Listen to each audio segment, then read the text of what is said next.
everyone. This is David Stark from WatchOurPass.com, your website for movie reviews, interviews, and recommendations. Today, I'm joined by Julian Kim, Peter S. Lee, and Kat Kim from Happy Cleaners. Julian, Peter, and Kat all wrote the film, and Julian and Peter co-directed it. We're going to talk to them in just a second, but first, let's check out the trailer. And while you're watching, if you could like and subscribe to this channel, that would be fantastic. It helps me out a lot. Thank you. How long did you have this business? We have been here for 17 years.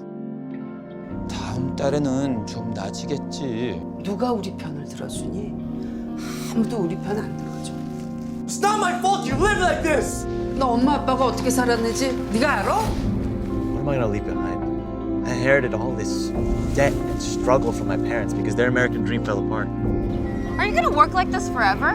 Why can't you respect my decision? 야, 현이야!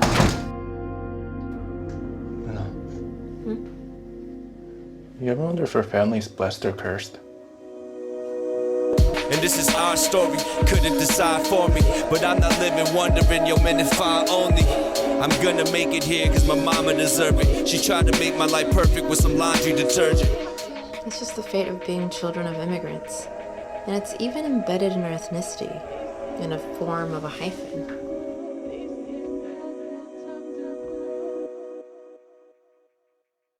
So thank you so much for joining me. Today we have Julian Kim and Peter S. Lee, the co-directors of Happy Cleaners, and all the writers as well, because Peter S. Lee, Julian Kim, and Kat Kim all wrote the film. So we have them all here. Happy Cleaners is available in theaters right now in limited engagements. And then if it's not near you, or if you don't feel comfortable going to the theaters, it's coming to digital on February 12th. It's a really, kind of, I don't want to say unique film because I feel like this has been done before, but it's done so well. It feels very real and very authentic. And it really kind of, it focuses on a Korean American immigrant story, but I feel like a lot of the experiences are kind of universal to immigrants in general, and just kind of the experience of coming to America and trying to better your life. And so, thank you so much for joining me. This should, hopefully it'll be fun. And I really love the film. I thought it was just such a, it felt like you were living in this family's shoes. You kind of felt the emotions, you felt the good and the bad. And what I also really loved about this film is it felt kind of very much like real life problems, not, necessarily like a Hollywood ending to a film. It felt just, I think the movie was described as a narrative, a Korean American narrative, which I think was very fitting. So I guess, the first question is, what inspired this film? And, I know all three of you collaborated on writing it, but I guess did you write certain pieces of it? Were there certain influences that you all brought to this story? We'd love to hear more about the origin of this film.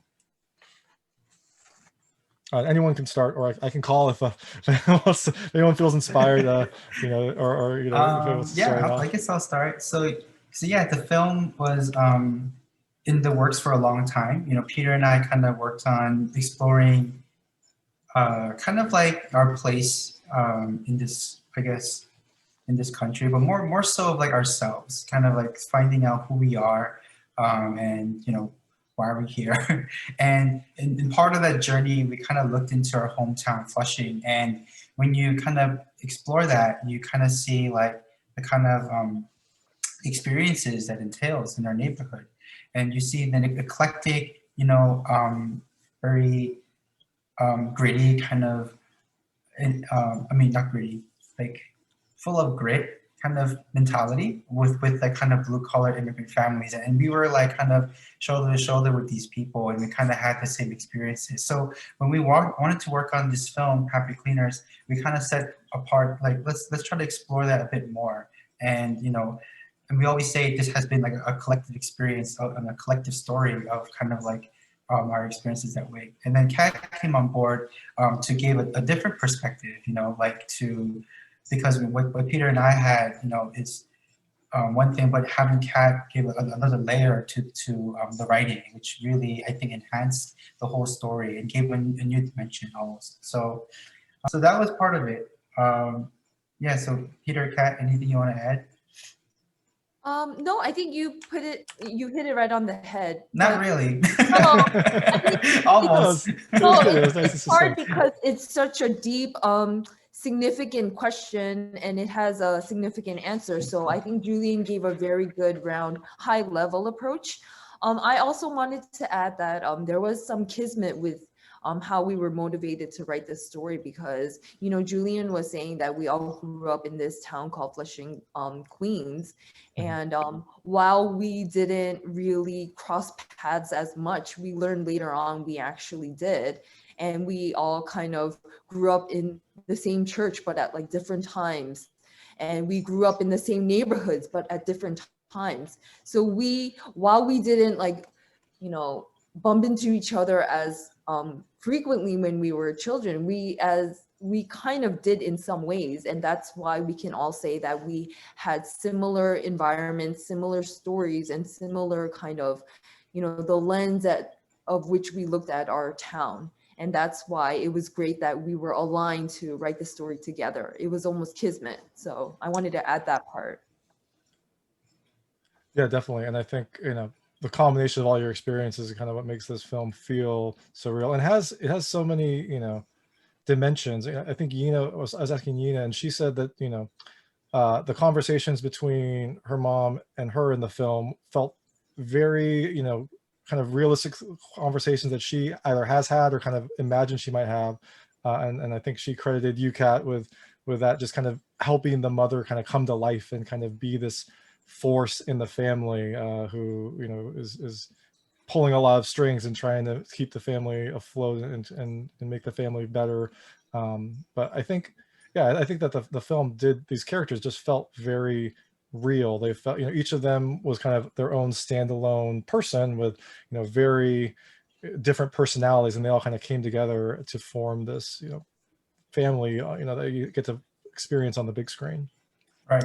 Yeah. And that was like one thing we really pursued, and because like we wanted to make sure that every character was someone either, you know, we knew personally or we had friends with, you know, like, oh, is it like, how would my mom react, or how would my dad react, or do I have friends like this, do I have cousins like this? And we just wanted to make sure to do all that, because I know like when you're making films and you're writing films, you could just do like, you know, make something up that's convenient, you know. But the reality is you don't have a happy ending all the time, right?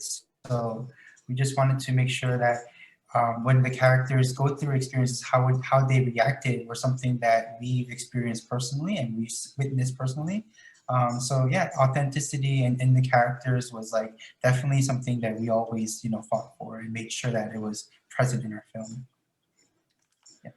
And this film received some funding backing from, I guess, KoreanAmericanStory.org. You know, what was it like working with them? Did they approach you? Did you approach them? You know, I guess, where did that kind of relationship start? Right. So we had been doing short films. Julian and I were working on a short series called the Flush and Web series, and one of the short films, it's like back in 2015, we had completed it, and we're just kind of pushing it out to any sort of organizations that might take interest. And Korean American Stories was the one. You know, HJ, our fearless leader, he just calls us and is like, "Oh my gosh, I love this. What can we do to make more of this? Let's meet."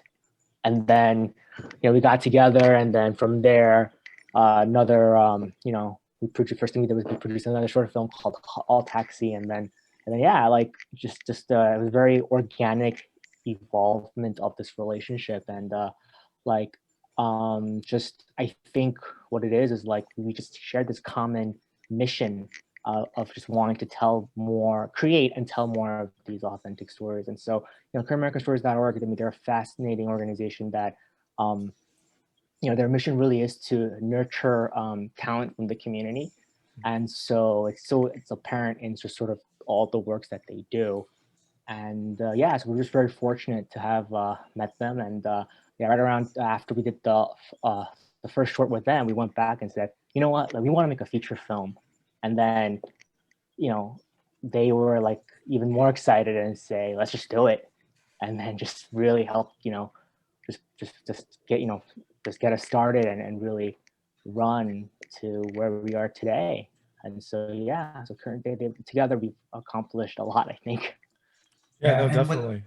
What they really helped was basically, they didn't just be like, hey, here's money, make a film. Like they were very hands-on, and even the funding, like what they did was they did all the outreach. So we say Happy Cleaners is a community-funded film and community-made film because you had all these people chipping in, $5, $10, and all these things to make the film. So even from the get-go, like Korean American Story, what they did was they reached out to their network. They said, hey, we're working on a feature-length film.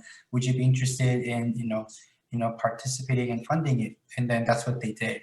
And then not only that, like their network was so vast. Like we were able to cast Mrs. Lim through Korean American Story. Like we were able to do some big outreach and book places and meet people of all different backgrounds who associate themselves as Korean Americans. And I think that's like really powerful, and there was power in that. So we're really, really like honored to have worked with them and collaborated with them. That's so fantastic, because it sounds like this was a really community effort, and part of the one of the things that's apparent in the film is that this Asian community does kind of come together in this film. They go to church together, they rely on each other to help with their businesses, they rely on each other to kind of prop each other up if they're going through a tough time. And so that's kind of wonderful that the film, that the story of the film kind of meshes well with kind of the story of how the film was made. Right. One thing I really liked that you mentioned, Peter, is that Korean American Story is fostering talent and trying to kind of grow the community. And one thing that struck me about this film is that it seems like this is a lot of people's involved in the film's first feature. Everyone kind of has done acting and done shorts, but there weren't a lot of people that had done either big names or people that had done features before, and they were able to you all were able to recognize their talent and come together and really make something special. So I think that's a really important feature that Korean American Story helped with. And kind of what was it like directing your first feature? Because I know you all have been in this industry and have done shorts and series and things like that. What was it like kind of translating that onto a feature length format? Oh my God. Complete different ball game from doing shorts. First of all, like just overall stamina on such a long-term commitment that most short films, we're filming at most 2-3 days maybe. If that, most days we do it in one day. But to prepare for a 21-day shoot, to do a 21-day thing, and then almost like a year in post-production. And then there's also like life after once the film is complete. This is completely new territory. And I think it's just something that you just have to do. And then once you have that experience, then you get the picture. And so we're just extremely fortunate and grateful to have had this opportunity to learn, like on the job. Well, what Peter's talking about is making a feature indie film. Oh yeah. Like I think the emphasis is kind of on the indie, because we had by title we're co-directors, but like Peter had to run to Costco every morning, buy the crew snacks. Kat had to sit in the back room cutting, carrots and stuff like that for the prop meal. Like it was like, we wore multiple hats, but we were like so proud of it. And I think that was a big challenge. I think the one thing creatively with making the feature film was that you really had to see the big picture. And because we worked on so many shorts, like we were able to, visualize it and process it in 10 minutes, 20 minutes at most. But to think and play out a whole story with 4 characters, trying to make them multidimensional, it was a lot. And I think that's where the power of 3 came in, where Peter and myself and Kat kind of worked together to really balance all that to make sure it all worked out. So yeah, I think honestly, I'll say it now. Without Peter and Kat, I don't think I could have done a feature like this. It would have been so hard. Yeah.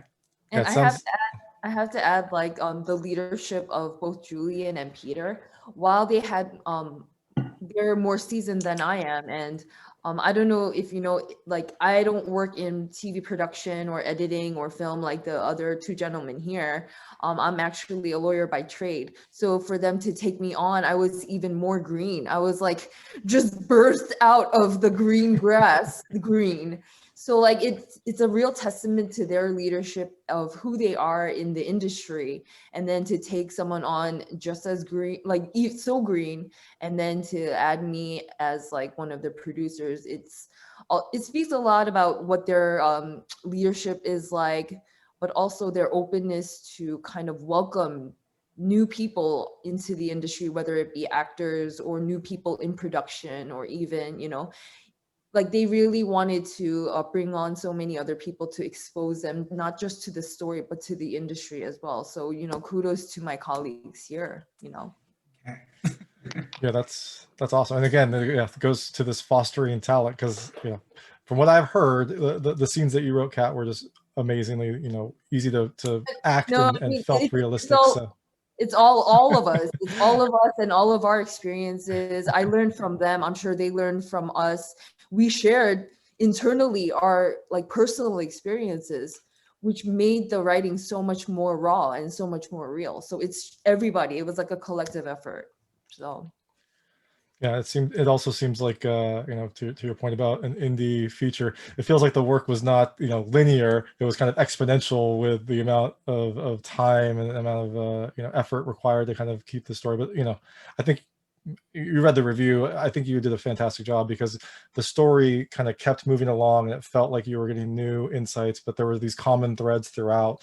And, you know, spoilers, light spoilers, if you haven't seen the film, go see it. But one thing I did really like earlier, I think it might have been Peter mentioned that, you know, you don't always get a Hollywood ending, and the ending of this film, I'm not going to reveal exactly what happened, but it feels like an ending that you can come away with mixed feelings about. It feels like kind of a real life ending, not this kind of everything works out, they go outside of their store and everyone jumps up and it freezes frames. You know, it feels like this felt like an ending that felt like real life, and there were positives and there were negatives about it, and it felt like something that, you know, you could see in any sort of documentary about a family that's going through you know, difficult times, or, you know, trying to modernize and whatnot. So yeah.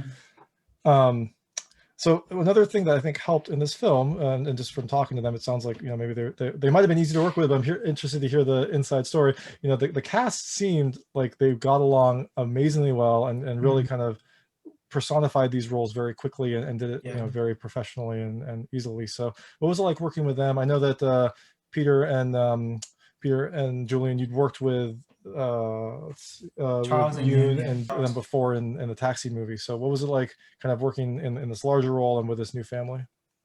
Yeah, so for Call Taxi, they were both similar roles. Like, you know, Charles was the stepfather, Yoon was a son, but slightly different in terms that, like, in Call Taxi's son, he was older, and the father was like darker in terms of like mood and everything.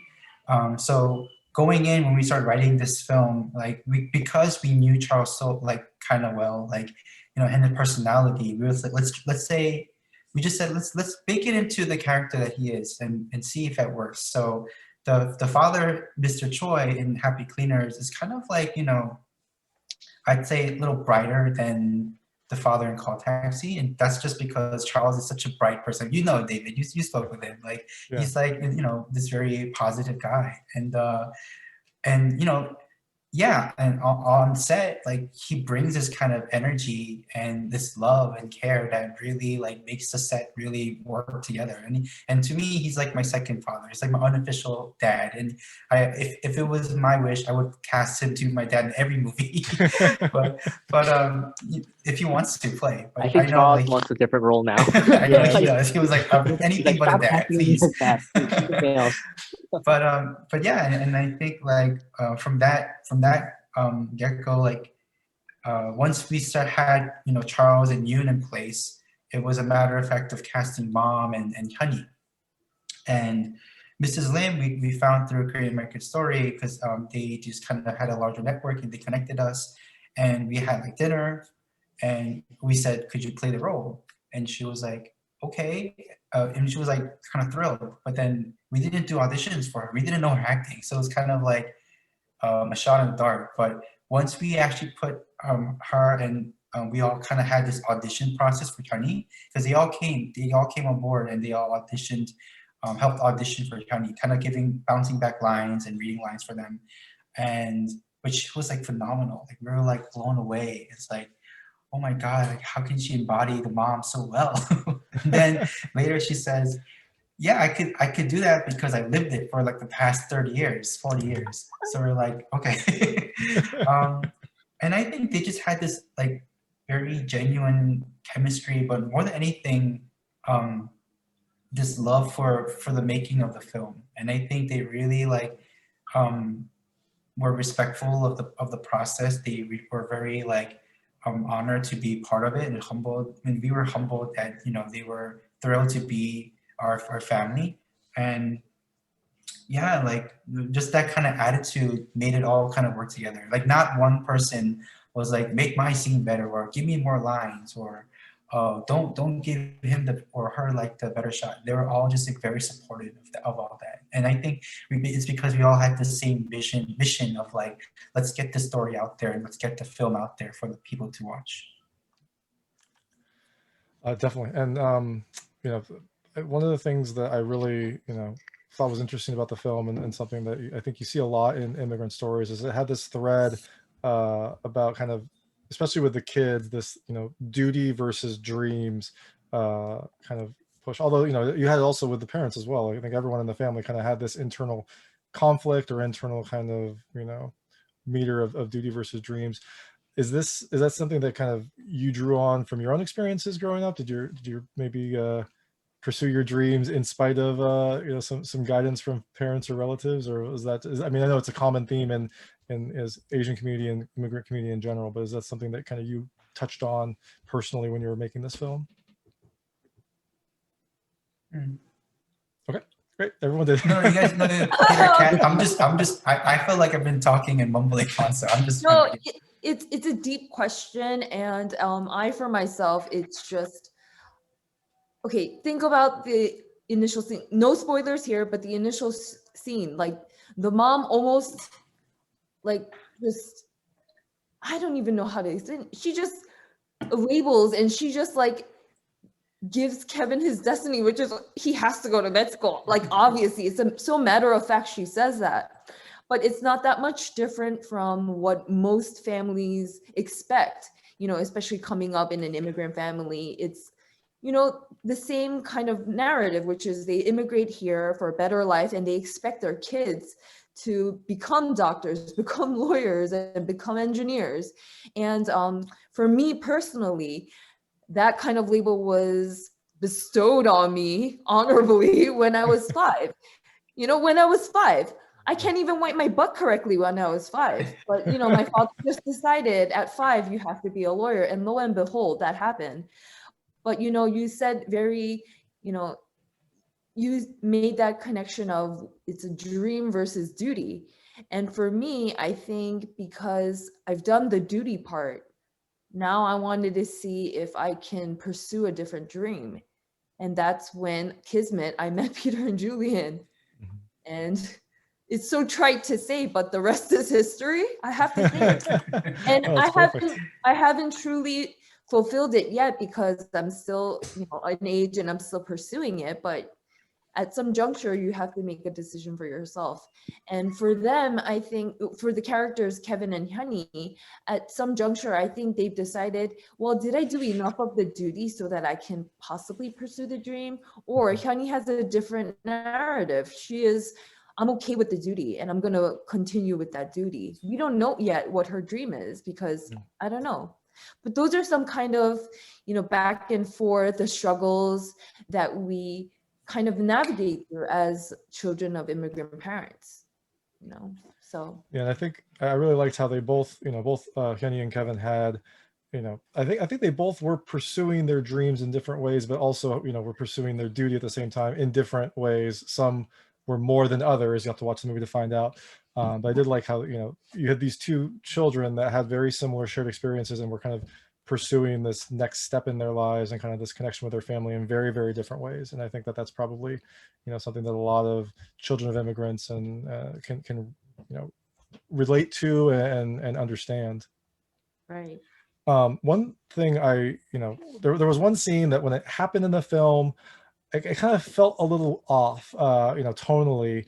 But then there was this fantastic line that the mother says, where she says, she's talking about like in this country where she's a citizen and she's they call home, she's always going to be viewed as an immigrant. And I think that line was so powerful, and even so now than probably when it was written 3 or 4 years ago. Like I feel like that line and that kind of recognition that there are these internal biases is so palatable and so kind of timely. I'm glad that you kept it in there, and I think that this film kind of speaks to a lot of those internal issues. But was that something, again, I assume from experiences growing up in Flushing, but is that something that you wanted to focus on in this film, or was that just something that kind of came naturally when you're making a film about an immigrant experience, that some issue like that is going to come up? I think that type of conversation, if you are a minority American, I think it's something that most child would have. I think the parents kind of have sits you down and just kind of, here's a reality check. This is the world that we live in. So it's certainly a conversation that I've had with my parents when I was growing up. They let me know real quick, this is where I sort of belong in this spectrum. And so you have to behave a certain way so that, I won't get in trouble. And so, that's a lesson that I carry with me, through all my life. And I think it's just something that we need to recognize, that we have these conversations, and that's why it was there. It wasn't necessarily about timing or anything. I think it was just part of life, and we wanted to reflect that reality.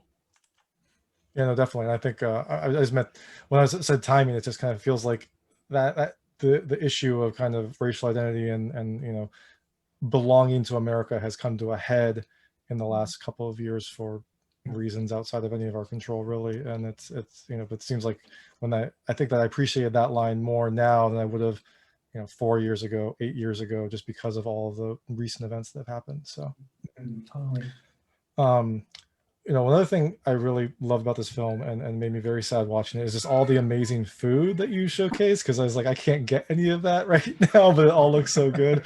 What was it like? Who prepared it? And it must have been wonderful to be on set every day when you had these cooking scenes. They were delicious. Yeah, totally. Peter, you want to share? Well, so like Julian mentioned, we had Kat, the producer, right, cutting back along with the production team, but the art department, I mean. So it's just one of those things where we set out, food is such an important component to our culture. Through food is how we say I love you. And so it's just so important that it's a character in the story, but also we wanted to make sure that we're showcasing the food that we typically eat at home, not and your atypical food, like not your the kimchi, the K barbecues, like all those are already kind of well known, but we wanted to really show like the stuff that most people might not know. Most people outside of our culture might not know. And so that was sort of how we picked the menu. But that scene with the chicken casserole, I mean, my mom actually made it. she and I just asked her, like, because it's a dish that you don't typically find in a restaurant, or it's not so we can order takeout or anything. So I asked my mom, and she said, well, how much do you need? And I said, oh, I don't know, a lot. And she's like, you know what? I'll make enough so that after you shoot it, the crew can have for lunch. And, that's awesome. I think the crew just, they loved it. So that was good. And then, all the other food, like Mrs. Lim, the mother, she actually is a phenomenal, cook herself. So she actually is just added things, when if whatever wasn't up to her standard, she kind of redid it. And of course, just the art department team and just the preparation, just it was really challenging because the kitchen, I gotta imagine, tiny New York City apartment kitchen, people are prepping it and we're trying to shoot it at the same time. So wow. It was tough, but we made it work. And why didn't you show Yoon's face when he, made his meal? When I talked to him, he was a little bitter about that. I assume maybe he did something bad earlier in the shoot and you wanted to punish him. Just kidding. But I was wondering when I saw Yoon prepare a meal, I was like, is that him, or did they get like a stunt chef to come in and cook I it? see. Which one? I mean, no, I think we You focus a lot on his hands and the technique and the skill to prepare, but you don't really see his face during the preparation. So that was one of my questions to him. I was like, did you actually cook that? He's like, yes, I did. I was working on my skills. And Oh, Yoon's a great cook. Yeah. I mean, he invited us like a couple of times, and we just had his food. It's like, he's delicious. And so we were like, you do all the work now. so we made sure that he did all the stuff. But yeah, I don't know. Maybe that got cut or something. but yeah, it's all him. I can tell you that. Yeah. I think the idea was to focus on the skill that he can show. So there's a lot of focus on his hands and the preparation. One last question before going to the lightning round. I'll try to keep it real quick because I know we have a hard stop. And one thing that kind of struck me is you got this film that has this kind of serious real life tone with some moments of levity, but then you have this really awesome kind of powerful rap soundtrack underlying it. And I know that there's some stories behind the songs in the film, so I was just curious if I could hear more about that and kind of how those films kind of meshed up into the or how those songs came into the film. And I thought that they meshed really well, especially in the credits. I thought the credits was great when you got this ending, and then you got this really powerful Korean rap, Korean artist performing this rap for the credits. So yeah, no, that song Word to the Hyphen was by Ear the Ox. And we approached them first because Rick Lee, who's one of the duo from the rap duo, he grew up in the cleaners. So we were like, hey, like we actually reached out to him and said, we're making this movie. We would like you to work on our theme song, our original soundtrack. Would you be interested?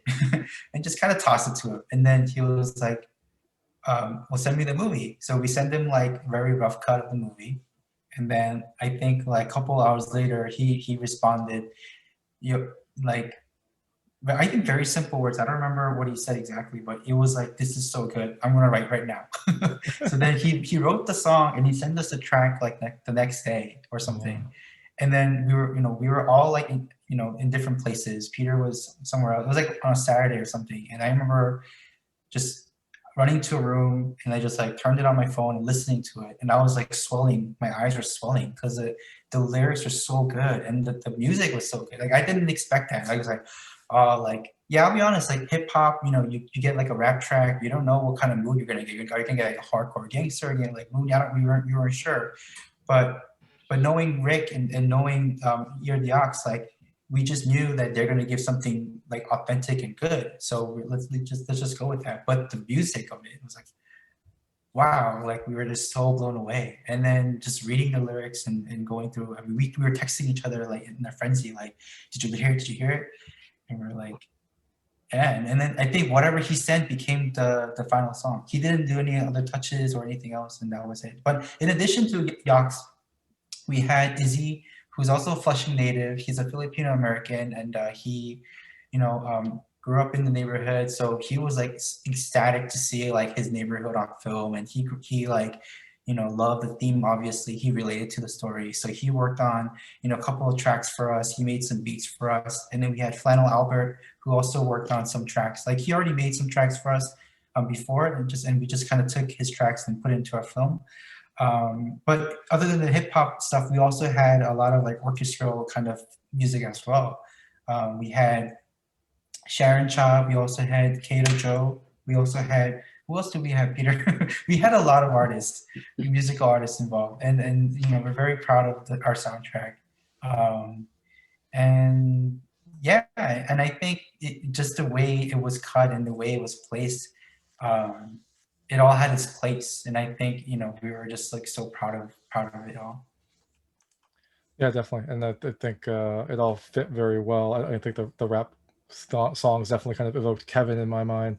Right. Yeah. So I think that was, but there was all they were all kind of layered into this story. Okay, so now I'd like to go quickly to the lightning round. I'll pare it down because I know that we all you have things to do and you don't just want to talk to me all night. No, it's fine, David. But so these are just kind of short questions. They kind of relate to the film. I just want to see how your experiences relate to the characters and events in the film. You can feel free to pass on any of them. I won't be offended at all. I try to keep them very answerable though. The first question is, have any of you ever worked in a dry cleaners? Mm-hmm. All right. What did your parents want to be want you to be growing up, and was it which was it, a lawyer, a doctor, or an engineer? Lawyer. Doctor. Myself. You just want to be yourself? That's awesome. Yeah. What is the worst that your name has been spelled by a coffee shop or restaurant? Julian, I think. Julie. Like Pat, but my name is Cat. Like Yeah, that's Pat pretty close. Pat or Cat with a C. Yeah. I think I got that one. Yeah. Yeah, Peter's a pretty easy one. Mine's David, and sometimes it comes out Davis, but that's probably also because I mumble, so that's probably that's on me as well. If you could open a food truck, what type of food would you make? Ooh. Ooh. Ooh. Do I have to be good at it, or It's your dream. You can. Oh man, it's hard.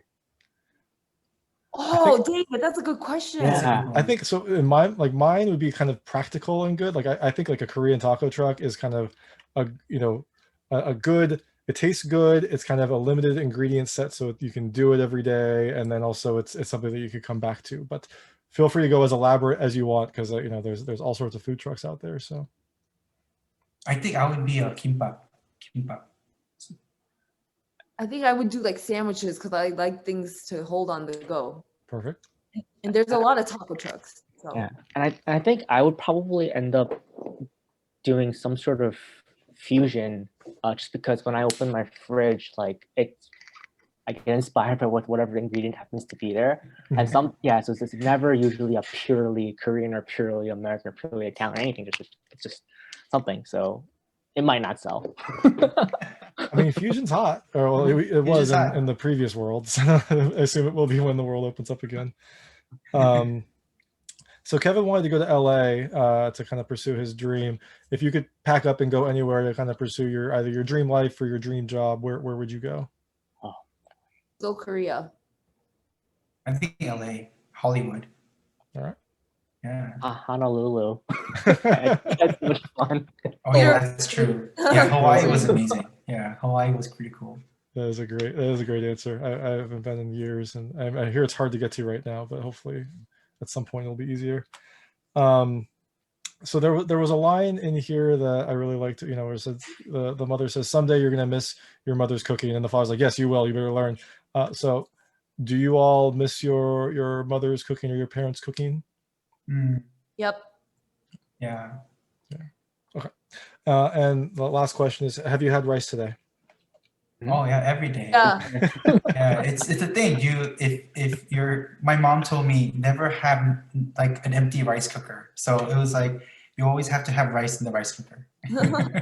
I love that opening scene where the family's just grabbing leftover rice from the night before and then putting whatever breakfast items on to make breakfast. I thought that was a great start to the film. It kind of really set the tone perfectly.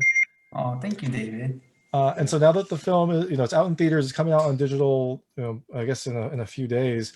What's next for you all? Do you have other projects on the horizon, or are you just kind of taking a break now that the film's out and kind of, and you're done promoting it? Yeah, I think we're all in the same boat, trying to get 2020 over with. I think we're still living that now. So we're on day like 390 at this point of 2020. Yeah, so we just overcome this, and I think that's been my focus. And in the meantime, we're also still writing, we're still collaborating, we're still working on stuff, and hopefully we'll have a day to come up to you again with a new project. Yeah, fantastic! I can't wait. I can't wait to see it. This is this film is something special, and it's very interesting to me that this film and Minari, which are both very authentic, different time spectrum, but very kind of realistic, almost narrative type immigrant stories, are kind of coming out at the same time. And I think it's a really, it's great for everyone to kind of see them both. They both deal with different immigrant stories. Minari is kind of more in the past, and this is kind of more modern, but they're both fantastic. So the film is Happy Cleaners. It's available in theaters right now and coming out on digital on the 12th, so you can check it out in the comfort of your home. It's just a really powerful and realistic immigrant story. So thank you so much for your time, and thank you for talking to me about this. Thank you, David. Thank you. Thank you. Bye.